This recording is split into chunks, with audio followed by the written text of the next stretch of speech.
नमस्कार। डॉक्टर हिमानी भाटिया, राजकीय स्नातकोत्तर महाविद्यालय बारा, हिंदी विभाग। आज मैं आपको बीए तृतीय वर्ष में द्वितीय प्रश्न पत्र में ध्रुव स्वामिनी नाटक के हास्य योजना और उसके देशकाल और वातावरण की दृष्टि से अवगत कराने जा रही हूँ। ध्रुव स्वामिनी नाटक की हास्य योजना।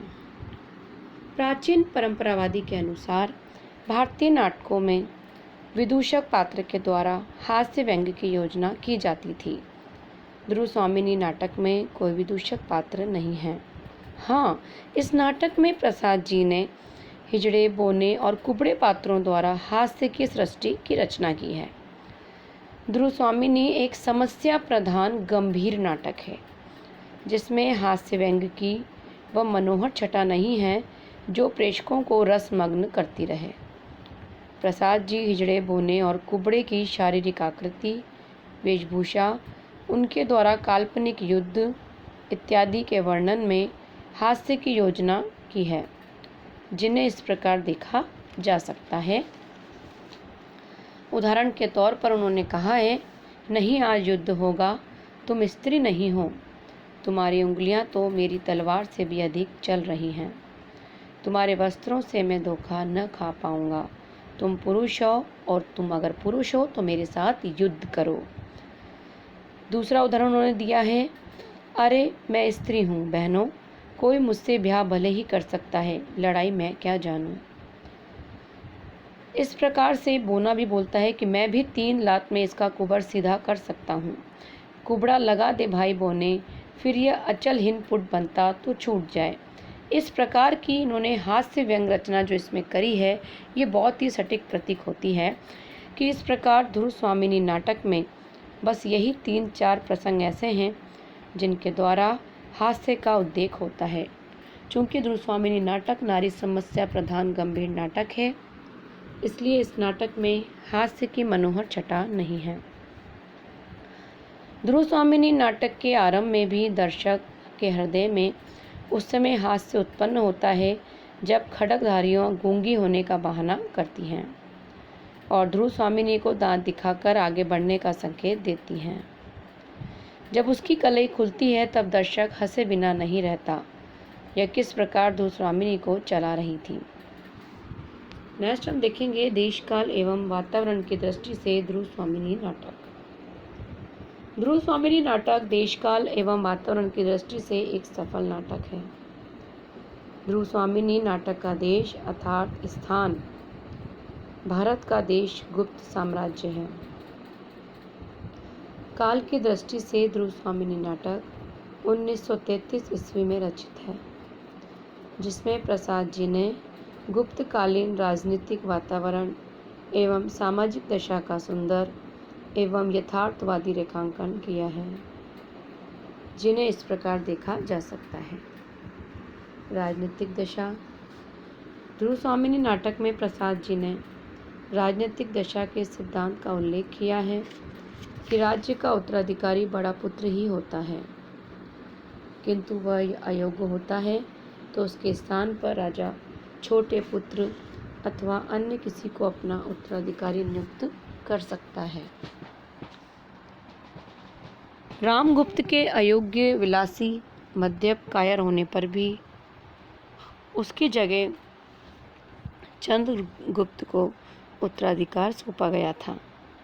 राज्य व्यवस्था में मंत्री महत्वपूर्ण योगदान होता था, जिसकी पुष्टि ध्रुव स्वामिनी नाटक में अमात्य शिखर स्वामी करता है। इसी के सहयोग से रामगुप्त साम्राज्य के सिंहासन पर सत्तारूढ़ होता नजर आया है हमें। ध्रुव स्वामिनी नाटक में यह उल्लेख मिलता है कि उस समय के राजनीतिक जीवन में राज परिषद को महत्वपूर्ण अधिकार प्राप्त था। उसे इतना अधिकार प्राप्त था कि वह अयोग्य शासक जैसे को शासनाधिकार से गिरा सकता था। ध्रुव स्वामिनी नाटक में प्रसाद जी ने प्रतिहार, खड्गधारिणी एवं अमात्य जैसे प्राचीन शब्दों का प्रयोग किया है, जिससे तत्कालीन राजनीतिक वातावरण की सुंदर झांकी मिलती है। ध्रुव स्वामिनी नाटक में तत्कालीन राजनीतिक जीवन में उस सत्य की अभिव्यक्ति हुई है कि उस समय प्रतापी राजा दिग्विजय के लिए दल बल के साथ निकलते थे और अधीनता स्वीकार करने वाले राजविजेता राजा को अपनी पुत्रियों का डोला सौंप देते थे। ध्रुवस्वामिनी का डोला भी इसी प्रकार सौंपा गया था। ध्रुवस्वामिनी नाटक में तत्कालीन राजनीतिक जीवन की वेशभूषा की भी झलक दिखाई देती है।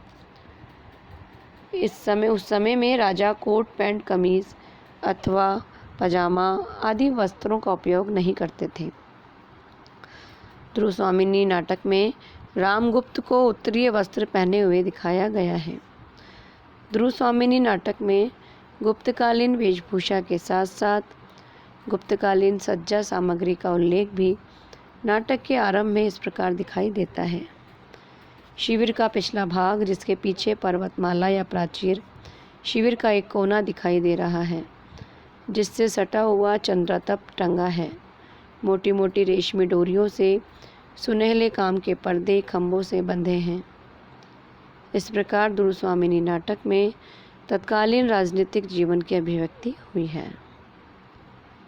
सामाजिक दशा। ध्रुवस्वामिनी नाटक में सामाजिक जीवन के अंतर्गत नारी की दीनहीन दशा का प्रमुख रूप से चित्रण हुआ है। गुप्तकालीन नारी की दशा अत्यंत दयनीय एवं शोचनीय थी। गुप्तकालीन नारी उपेक्षित नारी थी जिसका अपना कोई स्वतंत्र अस्तित्व नहीं था। उसका डोला किसी भी राजा को सौंप दिया जाता था। इस प्रकार गुप्तकाल की नारी अनमेल विवाह की शिकार होती चली गई। गुप्तकाल में नारी भोग या बिस्तर की वस्तु मात्र थी। रामगुप्त जैसा शासक ध्रुवस्वामिनी जैसी पत्नी के रहते हुए भी विलास में लीन रहता था। उसे अपनी पत्नी के लिए कोई अवकाश नहीं होता था। इस तथ्य की अभिव्यक्ति ध्रुवस्वामिनी के निम्नांकित कथन से स्पष्ट है। कहते हैं कि मुझ पर राजा का कितना अनुग्रह है, यह भी मैं आज तक न जान सकी। मैंने तो कभी उनका मधुर संभाषण सुना ही नहीं। विलासिनियों के साथ मदिरा उन्मत्त उन्हें अपने आनंद के अवकाश कहाँ। ध्रुवस्वामिनी नाटक में स्त्री को वस्तु के रूप में चित्रित किया गया है। शकराज जब ध्रुवस्वामिनी की मांग रामगुप्त से करता है तो वह इसे सहर्ष स्वीकार कर लेता है और ध्रुवस्वामिनी से स्पष्ट कहता है कि तुम उपहार में दी जाने वाली वस्तु हो।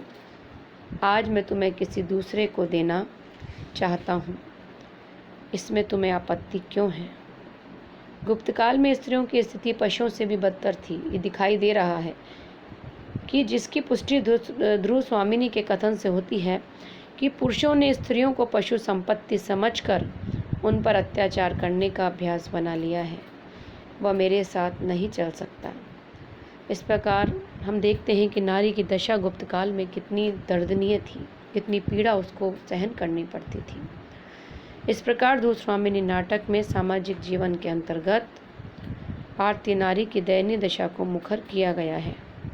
भारतीय नारी उस समय कितनी उपेक्षित, कितनी दीनहीन, कितनी असहाय, कितनी बेबस थी, इसका प्रमाण ध्रुवस्वामिनी नाटक है।